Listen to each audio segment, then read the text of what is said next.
Les pionniers sont des personnes à respecter. Sixième chose attachée aux pionniers, c'est que les pionniers sont des hommes et des femmes qui remplissent 5 critères. Premièrement, les pionniers sont des hommes et des femmes de foi, qui voient l'invisible. Deuxièmement, ce sont des hommes et des femmes qui ont le goût du risque, qui savent oser. Parce qu'ils vont dans des directions où personne n'est allé avant. Troisièmement, ce sont des hommes et des femmes d'action, qui agissent, qui font des choses. Quatrièmement, ce sont des personnes qui n'ont pas peur de se tromper. Ils n'ont pas peur de se tromper. Regardez ces explorateurs qui ont découvert l'Amérique. Ils sont allés entre guillemets à l'aventure. C'est où, nous ne savons pas, mais ils ont osé. Et puis enfin, cinquièmement, les pionniers sont souvent des rêveurs, des gens qui rêvent, qui mentalement voient des choses. Il y a un pionnier, il y a presque 60 ans un jour, il s'est levé au Capitole dehors et il a tenu ce discours « I have a dream ». J'ai fait un rêve qu'un jour les enfants dans ces pays ne seront pas jugés sur base de leur peau, mais sur base de leurs compétences. Qui pouvait croire que les choses pouvaient changer? J'ai fait un rêve qu'un jour, la race ne sera pas un obstacle. J'ai jamais oublié ce jour de 2008. Un monsieur qui était à côté du rêveur, les jours où le rêveur a tenu son discours, il s'appelait Jesse Jackson.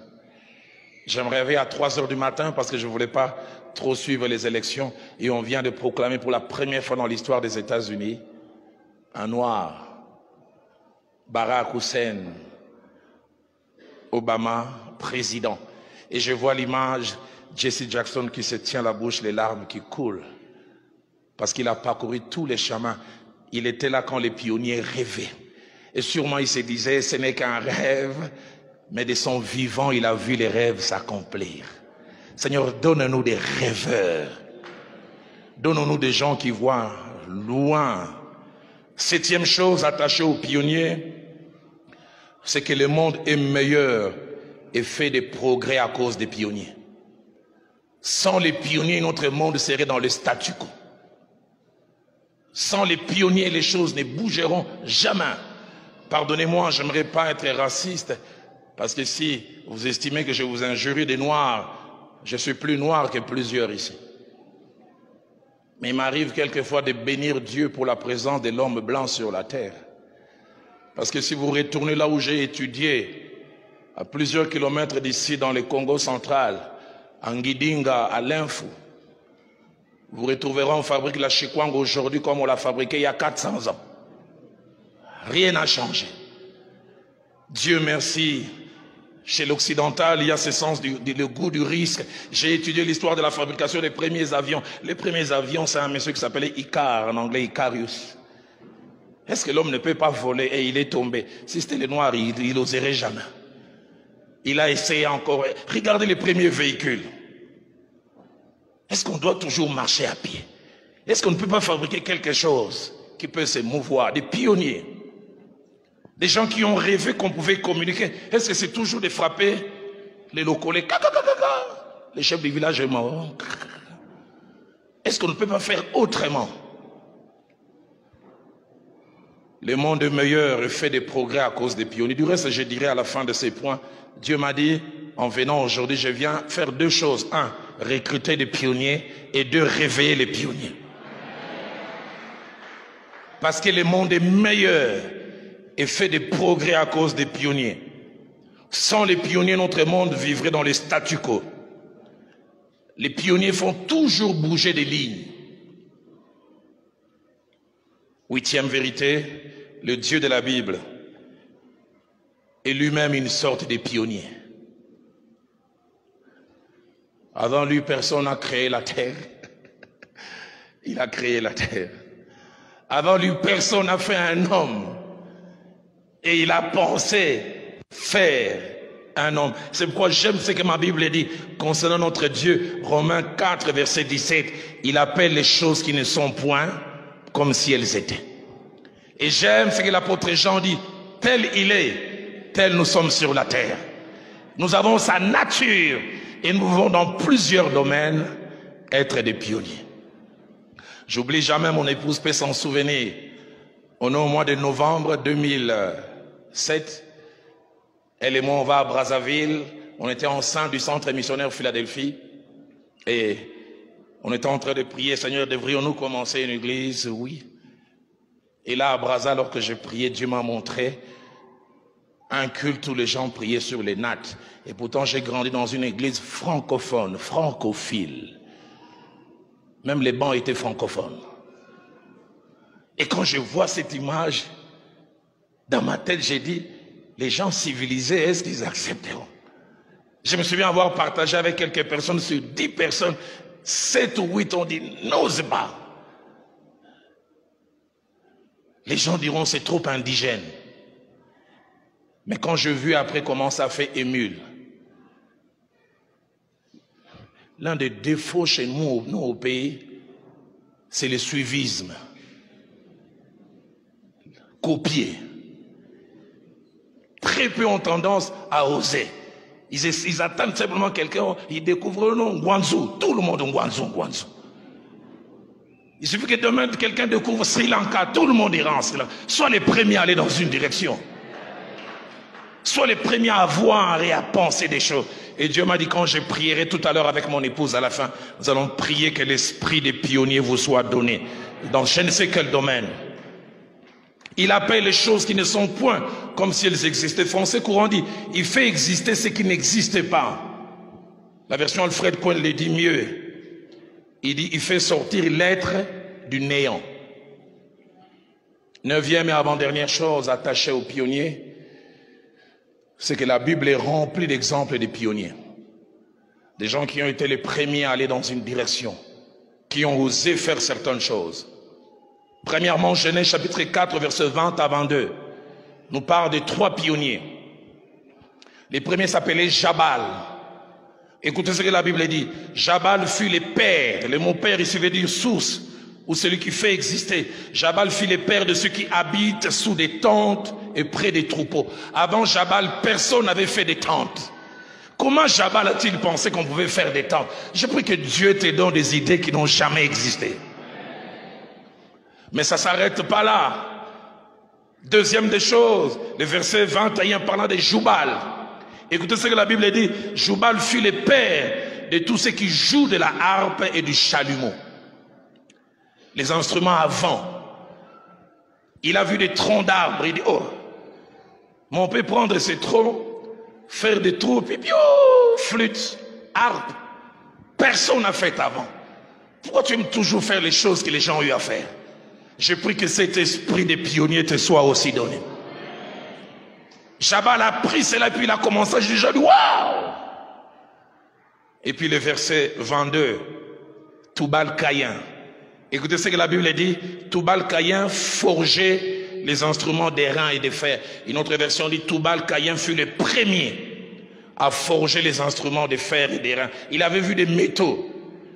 Il avait dit, mais ça, vu sa configuration, ça peut servir pour trancher les choses. Je me demande d'où c'est venu ces idées. Que Dieu fasse de toi et de moi un pionnier. Un pionnier même dans les choses spirituelles. Un pionnier dans les types de réunions. Vous savez, les types de réunions ne sont jamais finis. J'étais un jour avec Thomas Lokoff il y a, je pense, 3 ans, 4 ans. On prenait un petit déjeuner au Grand Hôtel à Kinshasa. Il m'appelle toujours Ya Roland. Il me dit, Ya Roland, on a tellement chanté que j'ai pensé qu'on avait tout chanté. Mais quand j'ai écouté Michel Bakenda chanter L'amour est une personne, j'ai dit, d'où vient cette inspiration? J'aimerais dire, les choses ne sont pas encore finies, que mon Dieu qui inspire t'inspire encore davantage.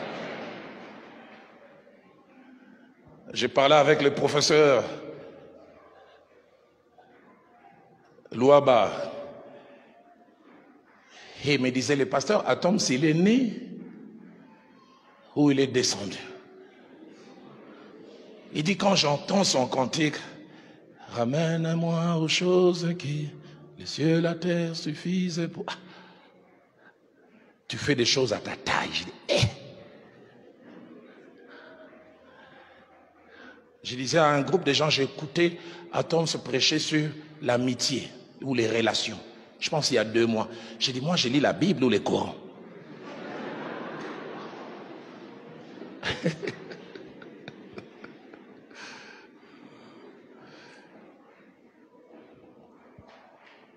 Hébreux 11 au verset 8, parlant d'un autre pionnier qui s'appelait Abraham. Écoutez ce que la Bible dit. Par la foi, lors de sa vocation, Abraham obéit et partit, et j'aime la suite. Il partit sans savoir où il allait. Les Français diront, il part à l'aventure. Il ne maîtrise rien, mais il va. 3e exemple de pionnier, c'est l'église primitive. Nous, aujourd'hui, on a une église organisée, on sait qu'il doit y avoir des diacres, il doit y avoir des anciens, les dons spirituels sont à tel nombre. L'église primitive, ça a été des pionniers. C'est pour ça que vous voyez, ils ont beaucoup tâtonné. Quand ils ont commencé, ils mélangeaient les tout. Il a fallu qu'il y ait des problèmes entre les veuves d'origine et les nés qui est d'origine, et pour qu'ils disent, nous nous encombrons.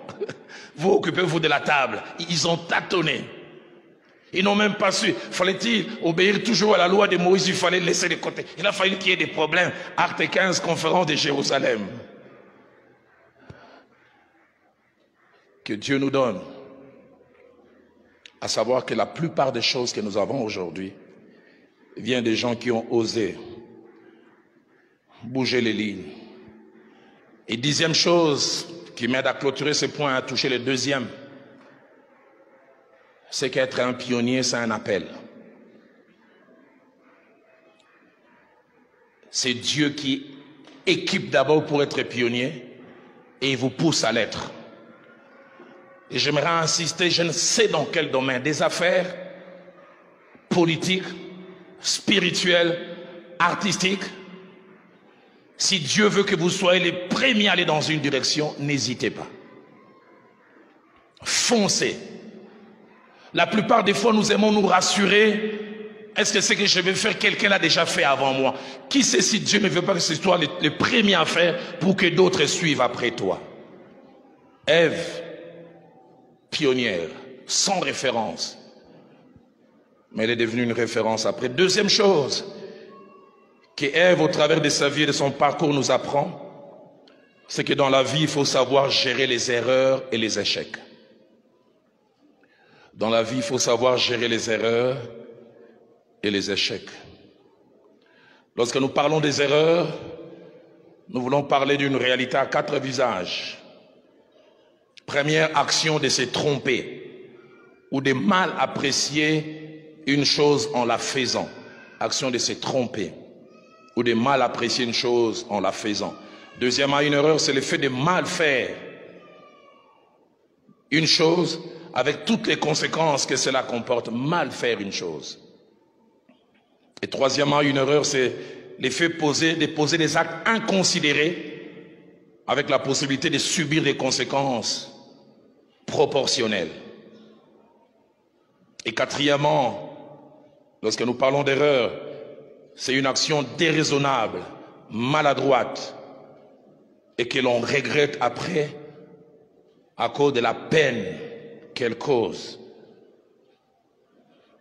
Mais lorsque nous parlons aussi d'échec, nous voulons parler aussi d'une réalité à 4 visages. Qu'est-ce donc un échec? Un échec, c'est le fait d'atteindre ou d'obtenir des résultats négatifs dans une entreprise ou en faisant quelque chose. Résultat négatif. Deuxièmement, un échec, c'est le fait de ne pas réussir dans ce que l'on fait, passer à côté. Troisièmement, un échec, c'est le fait de ne pas obtenir des résultats satisfaisants et valorisants souhaités en faisant quelque chose. Et puis un échec, enfin, c'est être amené dans un état que l'on n'a pas choisi ou désiré en faisant quelque chose. J'aimerais que vous et moi nous puissions noter ces quelques vérités attachées à l'erreur ou au fait de commettre des erreurs ou d'expérimenter l'échec. La première, c'est qu'aucun de nous n'est totalement vacciné contre l'erreur ou l'échec. Aucun de nous. Chacun de nous a un potentiel de commettre des erreurs, d'expérimenter l'échec. Deuxièmement, il y a deux sortes ou deux types d'erreurs ou d'échecs par rapport au fait de les commettre. Il y a des échecs ou des erreurs évitables, mais il y a des erreurs ou des échecs des fois difficiles à éviter. Troisième vérité, les erreurs ont des degrés. Il y a des petites erreurs, il y a des erreurs moyennes, il y a des erreurs grandes, il y a des erreurs graves et des fois gravissimes. Et quatrièmement, par rapport aux erreurs, aux échecs et ceux qui les causent, il y a deux cas de figure. Il y a premièrement des erreurs ou des échecs causés par nous-mêmes, nos mauvais choix, nos mauvaises appréciations. C'est le cas d'Ève, poussée par les serpents. Dieu a-t-il réellement dit que vous ne mangerez pas? Elle vit que l'arbre était bon à manger et agréable pour ouvrir la vue, elle mangea. Mais il y a aussi des erreurs causées par les autres.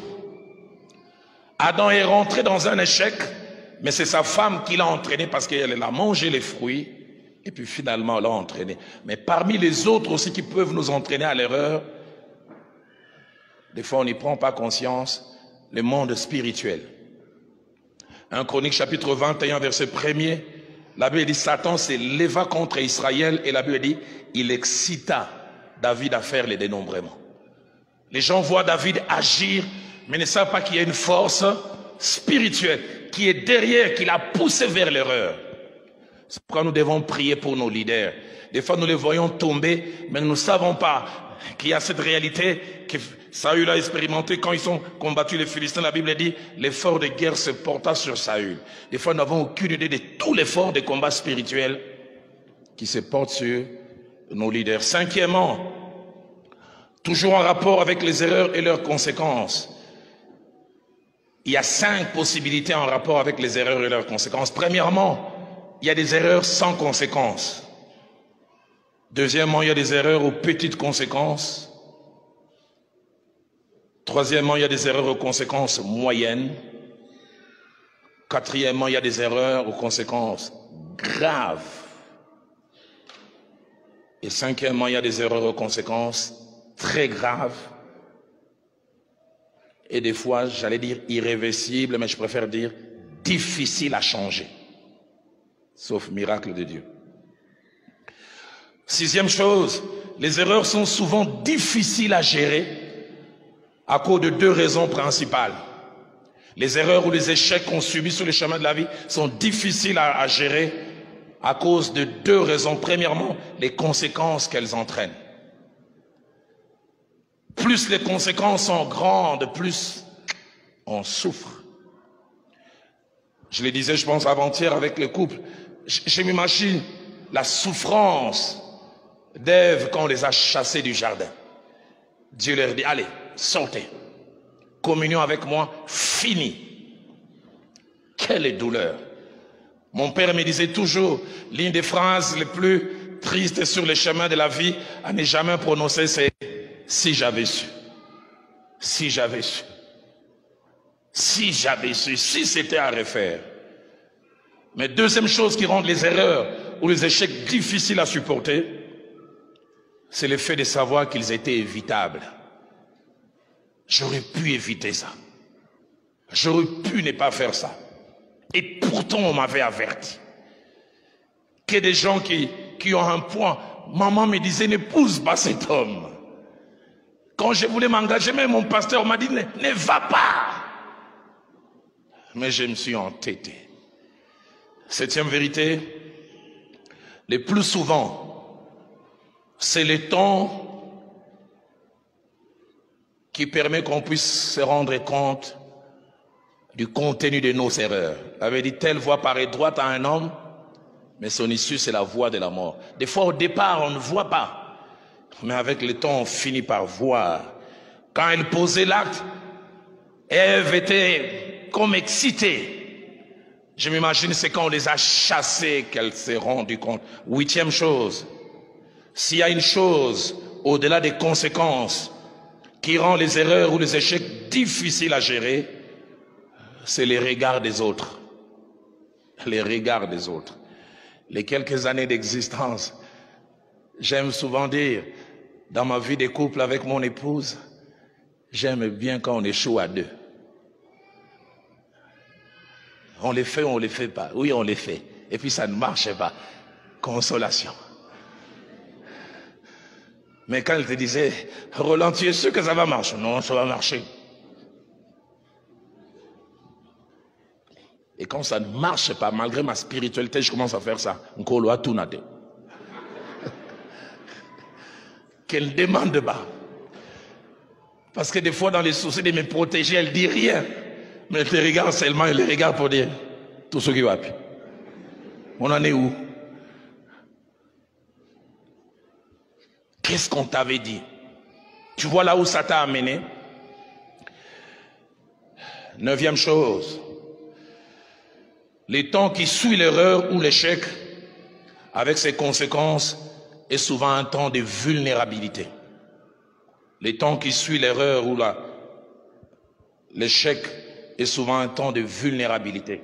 Plus les échecs sont grands, plus les erreurs sont grandes, il y a 2 choses, c'est la culpabilité et les remords.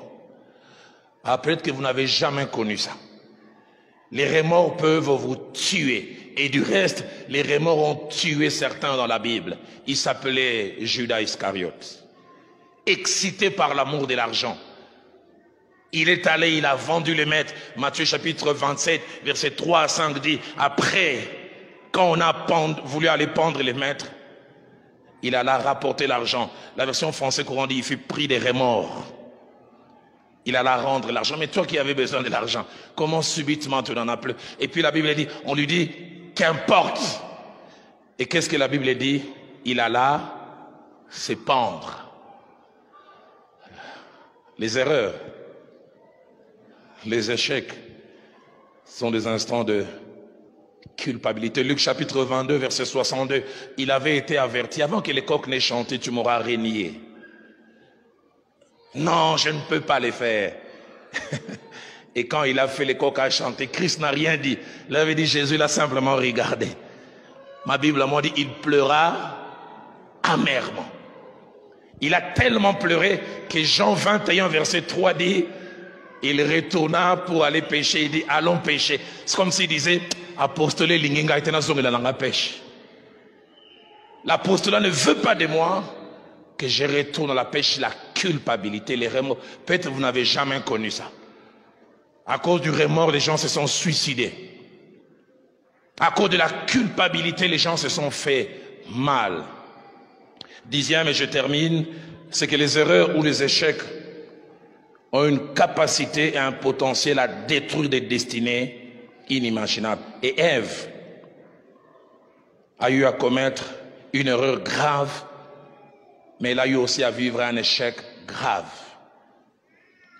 Genèse 3, versets 4 à 6, que nous avons lu l'erreur grave, elle a mangé les fruits défendus. Et elle a fait manger aussi. La conséquence, versets 23 et 24 de Genèse 3, on l'a chassée, elle et son mari, de la présence glorieuse de Dieu. Deuxième échec grave qu'elle a eu à connaître, Genèse 4, versets 8 à 16, on parle. En un seul jour, elle a perdu 2 enfants. Un enfant qui a tué un autre, et un autre maudit par Dieu qui devient un vagabond.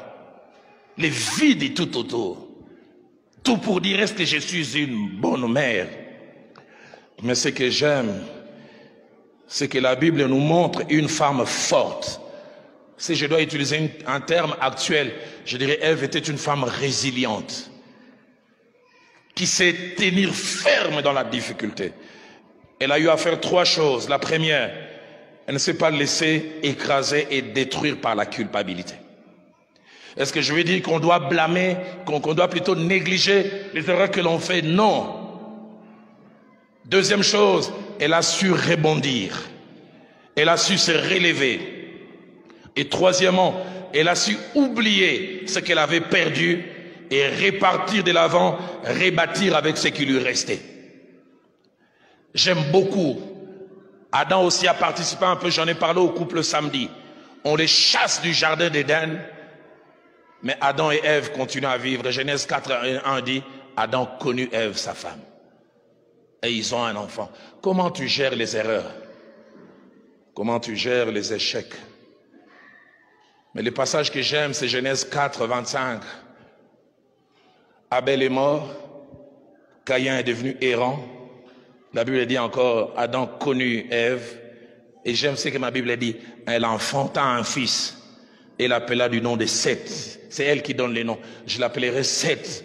La Bible dit, car, dit-elle, Dieu m'a donné un autre fils à la place d'Abel.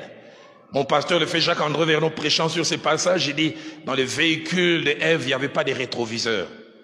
Il y a des gens qui ont trop les regards fixés vers le passé. Et le frère Jacques-André Vernon, prêchant ce jour-là, il a dit, ceux qui ont trop les regards fixés vers le passé deviennent aveugles quant à leur avenir.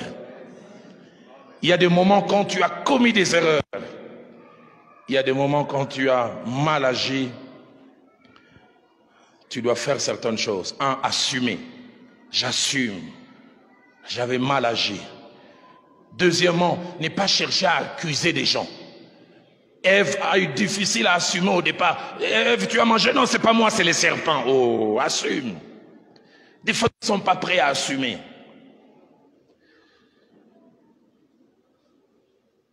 J'apprends qu'un jeune frère avec qui on était, il est tombé dans l'impudicité à Cape Town, là où il était. C'est une ville de l'Afrique du Sud remplie de métis. Je dis, frère, il semble que tu es tombé dans l'impudicité. Il dit, c'est pas ma faute, c'est Dieu, il a créé les filles de cette ville trop belles. Et il ajoute même, pasteur, même si toi tu viens ici, tu vas tomber. Assume. Troisièmement, tirer des leçons. Tirer des leçons. Qu'est-ce qui m'a fait tomber? La Bible dit, au jour du bonheur, réjouis-toi. Mon jour du malheur, fais quoi? Réfléchis. La quatrième des choses, c'est demander l'aide et la miséricorde de Dieu. S'il y a une nature de notre Dieu, c'est la miséricorde. Un prof de l'école m'a demandé aux enfants, c'est quoi la miséricorde? Vous savez, les enfants sont spécialistes. Un enfant a dit, la miséricorde, c'est la corde qui tire de la misère. Tu es dans la misère, Dieu t'envoie une corde. Notre Dieu est miséricordieux. La première fois que j'ai découvert ce passage de Jérémie, j'ai fondu en larmes. Jérémie a dit, si mes péchés témoignent contre moi, agis en ma faveur à cause de ta bonté. Il est miséricordieux. Si tu cesses de croire à la miséricorde de Dieu, tu es mort. Est-ce que je vais encourager la licence? Non. Mais j'aimerais dire, il y a un Dieu miséricordieux. Les fils perdus et rentrés malgré les dégâts qu'il avait fait parce qu'il croyait à la miséricorde. J'avais fait des dégâts, mais j'irai vers mon Père. Je lui dirai, mon Père, j'ai péché contre le ciel et contre toi. Conscient de la gravité de ce qu'il avait fait, il dit, ne m'appelle même plus ton fils. Fais de moi un mercenaire. Je vais dormir avec les sentinelles. Mais quand la Bible dit, quand le Père les vit au loin, il courut et l'embrassa. Le Dieu de la Bible est miséricordieux. Croire en cela. J'aimerais dire à quelqu'un, je ne sais pas quelle erreur tu as eu à commettre. J'ai parlé à une fille mère, elle avait 28 ans. Elle a eu un enfant à 17 ans. 4 fois, elle a raté des mariages parce que chaque fois quand quelqu'un venait et qu'il découvrait qu'elle avait un enfant, si seulement j'avais pas eu cet enfant. J'ai dit, tu ne peux plus rien changer. Dieu finira par te donner quelqu'un qui t'acceptera avec cet enfant.